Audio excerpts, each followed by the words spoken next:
Hello everyone, আসসালামু আলাইকুম। Solution to hand নোটে আপনাদেরকে ওয়েলকাম।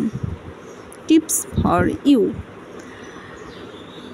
এটা আমি মূলত বলছি অনার্স ফোর্থ ইয়ার থেকে honours first year to fourth ইয়ারের জন্য যারা ইংলিশ ডিপার্টমেন্টে পড়াশোনা করছেন তাদের জন্য আমি কিছু টিপস দিতে চাই, যেগুলো আপনাদের পড়াশোনার জন্য বা পড়াশোনায় যদি মন না বসে সেজন্য আপনাদের এই ভিডিওটি বা এই কথাগুলো কাজে লাগতে পারে।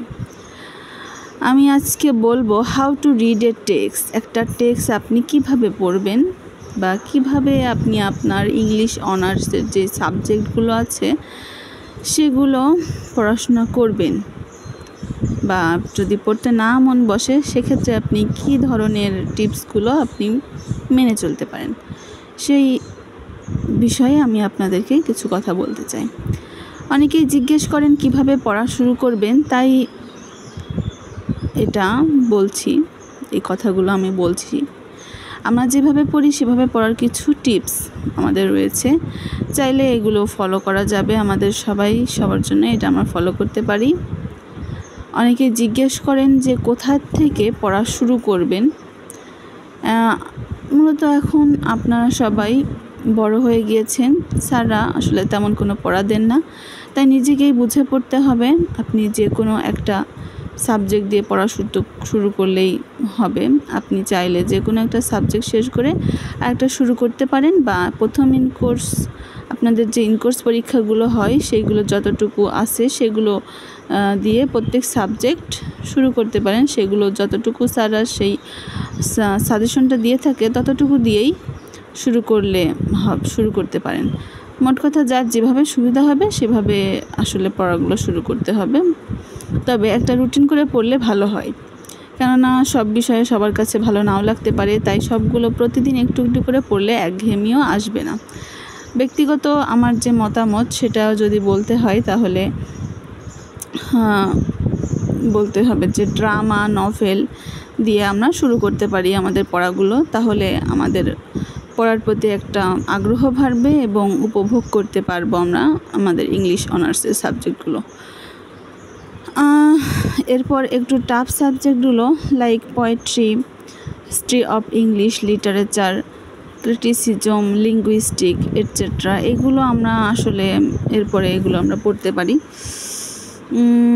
স্টেপ 1, আমি আপনাদের জন্য যে টিপসগুলো দিচ্ছি তার ফলো করতে গেলে আমাদের কিছু স্টেপ মেনে চলতে হবে। তো স্টেপ 1-এ আমি বলতে চাই যে আমরা সবসময় একটা মেন টেক্সট পড়ি। অনার্স ফোর্থ ইয়ারের প্রায় সবগুলোই মেন টেক্সট পড়েছি, মাত্র চতুর্থ বর্ষের 8টা নভেল ব্যতীত। 8টা নভেল ব্যতীত সবগুলোই আমরা টেক্সট পড়ি, মেন টেক্সট পড়েছি। কারণ একটা নভেল 300 বা 1000 পেজের, তাই এতগুলো নির্ধারিত সময়ের মধ্যে আমাদের শেষ করা সম্ভব হয় না।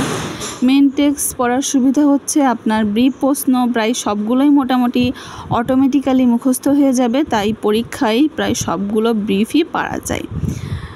আর টেক্সট পড়লে নিজে থেকে অনেক বানিয়ে লেখা যায়। এটি যদি একটু ফ্রি হ্যান্ড রাইটিংয়ে এক্সপার্ট থাকা যায়, সেই সাথে টেক্সট পড়লে গুরুত্বপূর্ণ লাইনগুলো মনে থাকে, আর সেগুলো কোটেশন হিসেবে ব্রড প্রশ্নে তুলে দেওয়া যায় প্রশ্নের সাথে মিল রেখে। তাই মেন টেক্সট পড়াটা অবশ্যই আমাদের উচিত, এবং শুধু উচিতই নয়, এটা আমাদের পার্ট অ্যান্ড পার্সেল একটা আমাদের যেটা আমাদের করতেই হবে আমাদের ইংলিশ অনার্সে পড়তে গেলে। নভেল বাদ দিয়ে বাকিগুলো হলেও আমাদের মেন টেক্সটগুলো পড়তে হবে। স্টেপ 2-তে যদি আমি বলি, তাহলে স্টেপ 2-তে বলতে পারি যে মেন টেক্সট পড়া শেষ হলে আমরা নিজের মতো সামারি লিখতে পারি, সেটা ফ্রি হ্যান্ড রাইটিংয়ে আরও আমাদের দক্ষ করে তুলতে পারে। অর্থাৎ আমার মেন টেক্সট পড়া শেষ হলে আমরা সেই বিষয়টা নিয়ে আমরা নিজের মতো সামারি তৈরি করব, আগের থেকে ভুল আমাদের কম হবে। আর সামারি লিখতে গেলে বিভিন্ন সোর্স থেকে তথ্য সংগ্রহ করতে হয়, তাই প্রায় টেক্সট সম্পর্কে পুরোপুরি একটা ধারণা হয়ে যায়। এরপর স্টাডি গাইড ফলো করি পরীক্ষার আগ পর্যন্ত, সেটা যতবার পড়া যায় ততই আমাদের জন্য ভালো। সেট সাজেশন বের হলে সেটা দেখে দেখে নিজে একটা সাজেশন তৈরি করব আর সেগুলো ভালোভাবে পড়ব।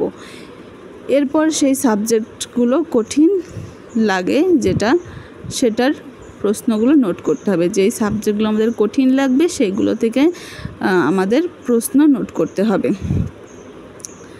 আচ্ছা, এই স্টেপগুলো আমরা আমাদের পড়াটাকে সহজ করতে হলে বা আমাদের কি উপায়ে আমরা ইংলিশে honours first year to last অর্থাৎ 4th ইয়ার পর্যন্ত কি উপায়ে আমরা আমাদের পড়াটাকে সহজ করতে পারি, এই টিপসগুলো ফলো করলে আমাদের পড়াটা খুবই সহজ হয়ে যাবে আমাদের জন্য। এভাবে আমরা পড়তে পারি। এবং এর সাথে আমার আরেকটা অ্যাডভাইস থাকবে, সেটা হচ্ছে আমরা প্রাইভেট এখন অনলাইন থেকে যে কোনো কোর্স কিনে আমরা আমাদের আমাদের টিউশনটাকে আমরা রেগুলার রাখতে পারি, যেটা আমাদের জন্য খুবই সহায়ক হবে। আমাদের প্রত্যেকের জীবনটাকে একটা সুন্দর একটা জীবনের রেজাল্ট উপহার দিতে পারবে আমাদের এই কোর্স বা কোনো একটা টিউশনের মাধ্যমে কোর্স কিনে টিউশনটা আমাদের মধ্যে রাখলে আমাদের জীবনটা আমাদের পড়াশোনার লাইফটা আরও সহজ হয়ে যাবে। তো বন্ধুরা, আজ এ পর্যন্তই। আপনাদের যদি কোনো উপকারে আসে আমার এই কথাগুলো, তাহলে অবশ্যই আমার এই ভিডিওতে লাইক, কমেন্ট এবং শেয়ার করে আমাকে উপকৃত করবেন। আসসালামু আলাইকুম, আল্লাহ হাফেজ।